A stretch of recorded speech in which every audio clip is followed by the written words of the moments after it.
100 anni fa a Villa Giusti a Padova veniva firmato l'armistizio. La Grande Guerra era vinta. Ci troviamo per l'anniversario 100 anni dopo a Pieve di Soligo. Alle mie spalle il monumento ai caduti.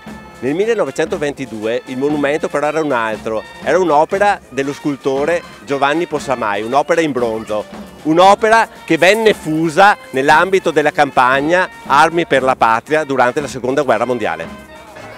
Sindaco Soldan, 100 anni fa veniva firmato l'armistizio, 100 anni fa finiva la Grande Guerra. Che significato ha questo anniversario, questa vittoria?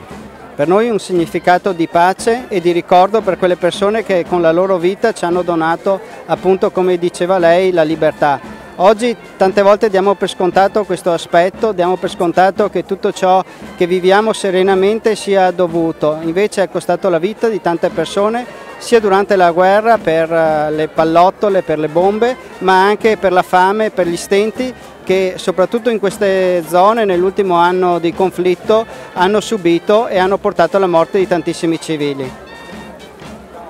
Albino Bertazzon, una stele posa a dimora nel giorno del centenario per ricordare chi? Per ricordare i 44 soldati di Pieve Capoluogo che hanno dato la vita nella guerra 1915-18 e che purtroppo io che ho girato l'Italia in lungo e in largo per il ciclismo anche nei paesini più sperduti d'Italia c'era il monumento con i nomi dei caduti di ogni comune. A Pieve mancava questo, quindi spero, grazie all'impegno del mio gruppo, soprattutto Enrico Dallanese, che è stato il storico che ci ha seguito, dell'amministrazione comunale che ci ha sempre sopportato, di aver posto fine a questa lacuna che mancava a Pieve, con questa stele a perenne ricordo di caduti della Prima Guerra Mondiale. Adesso vediamo in un prossimo futuro se riusciamo per fare quelli della Seconda Guerra Mondiale, che qui a Pieve mancano purtroppo. Essere alpini nel 2018 cosa significa?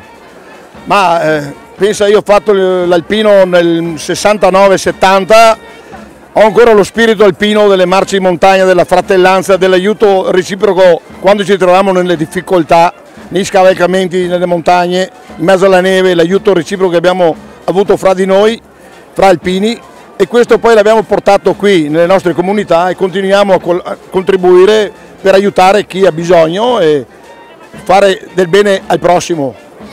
Padre Giuseppe, negli accadimenti di 100 anni fa i sacerdoti hanno avuto un ruolo predominante, addirittura pensiamo a Don Milani sono stati anche dei sindaci. A 100 anni di distanza la Chiesa è sempre vicina alla gente.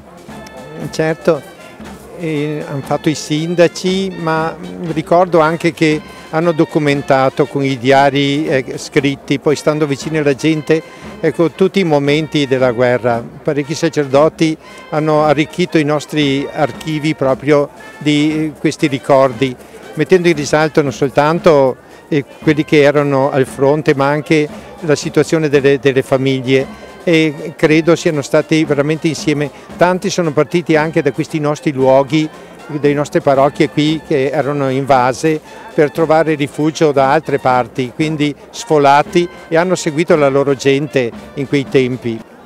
E cosa dire adesso? Cosa dovrebbero fare i preti in questo tempo?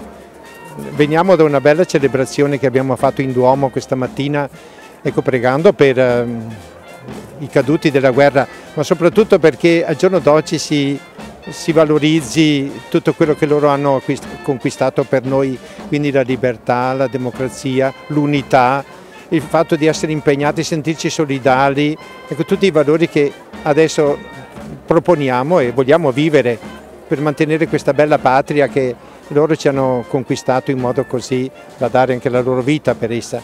Vogliamo lasciare un'Italia migliore di come la troviamo, sempre meglio.